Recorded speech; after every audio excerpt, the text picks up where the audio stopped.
Hello. Prince residential senior secondary school की online class में आप सभी का स्वागत है। मैं आर के शर्मा, राजनीति विज्ञान का अध्यापक। आपका तीसरी इकाई चल रही थी और उसमें लेसन चल रहा था आतंकवाद, भ्रष्टाचार, राजनीतिक अपराधीकरण।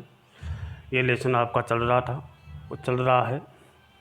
आज मैं आपको भ्रष्टाचार के अन्य और भी कारण हैं जो पनपने के हैं, उनके बारे में चर्चा करूँगा। उससे पहले दो कारणों के बारे में चर्चा कर चुका हूँ कि दो कारण भ्रष्टाचार को पनपने के दो कारण कौन कौन से हैं, उनके बारे में मैंने आपको पढ़ा चुका हूँ। आज जो है तीसरा कारण है, वो देखिए कि भ्रष्टाचार के तीसरा कारण कौन सा है, उसके बारे में अपन चर्चा करेंगे। और भी कारण हैं जिनके बारे में अभी चर्चा करेंगे। आज तारीख 17/8/2020 है।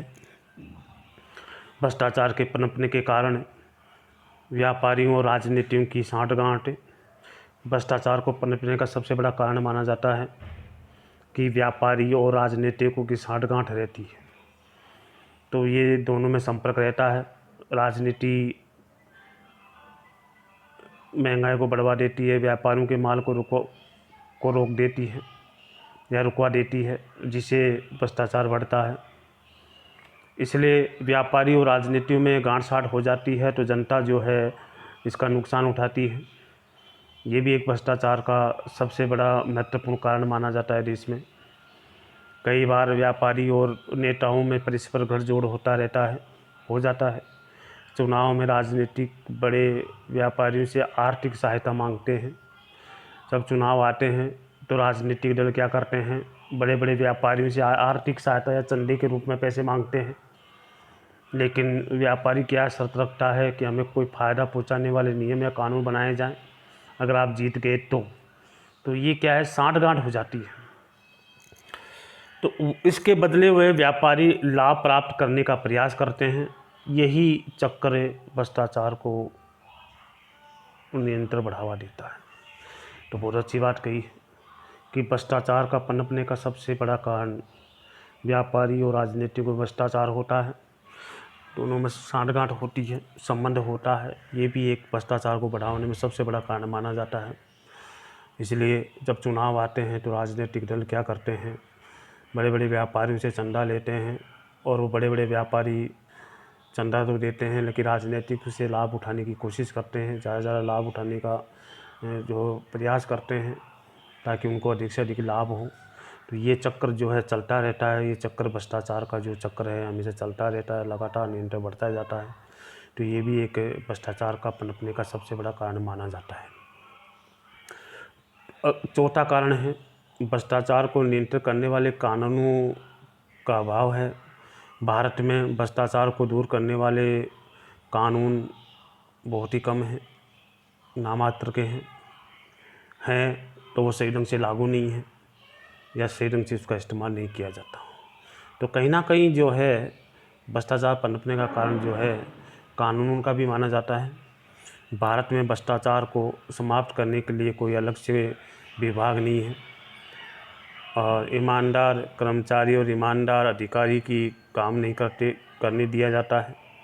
उसका स्थानांतरण कहीं ना कहीं कर दिया जाता है, झूठे आरोप लगाकर उसको निलंबित कर दिया जाता है या जो है उस क्षेत्र से उसको अलग भेज दिया जाता है, यानी ट्रांसफ़र कर दिया जाता है। तो ये भी कहीं ना कहीं जो है भ्रष्टाचार का पनपने का कारण कानून को भी माना जाता है।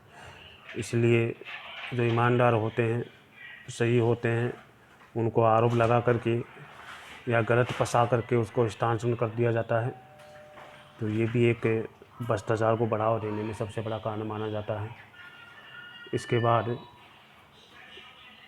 इसके बाद अगला जो है पांचवा भ्रष्टाचार के पनपने के कारणों में पांचवा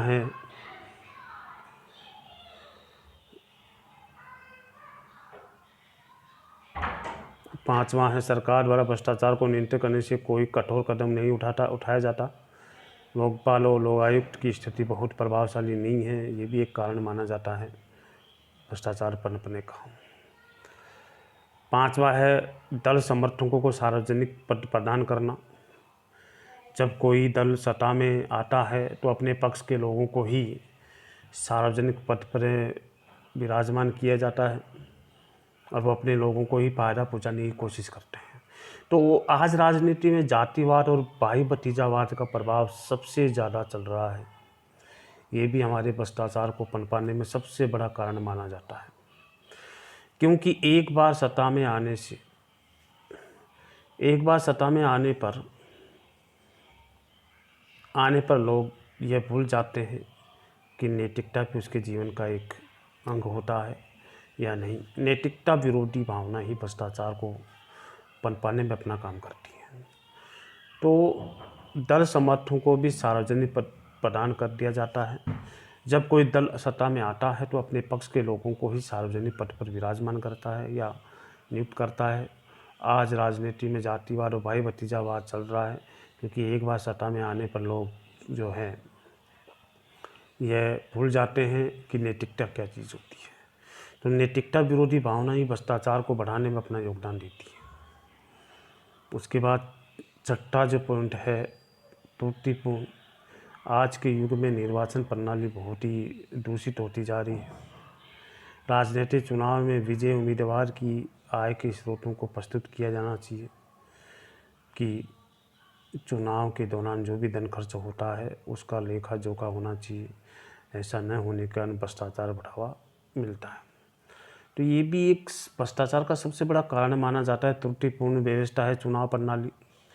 चुनाव करवाने वाले या चुनाव करवाते हैं या आयोग जो चुनाव करवाता है, तो सबसे पहले उम्मीदवारों के आय के स्रोतों को प्रस्तुत करना चाहिए कि ये उम्मीदवार ये आय है, इनके पास इतना संपत्ति है या इतने कारखाने हैं या इतनी फैक्ट्रियां हैं, इतने जो धंधे हैं, उनको सबको प्रस्तुत करना चाहिए, सार्वजनिक करना चाहिए पब्लिक के सामने, ताकि लोगों को मालूम चले कि इतनी संपत्ति इनके पास है और अभी ये संपत्ति कहाँ से आई।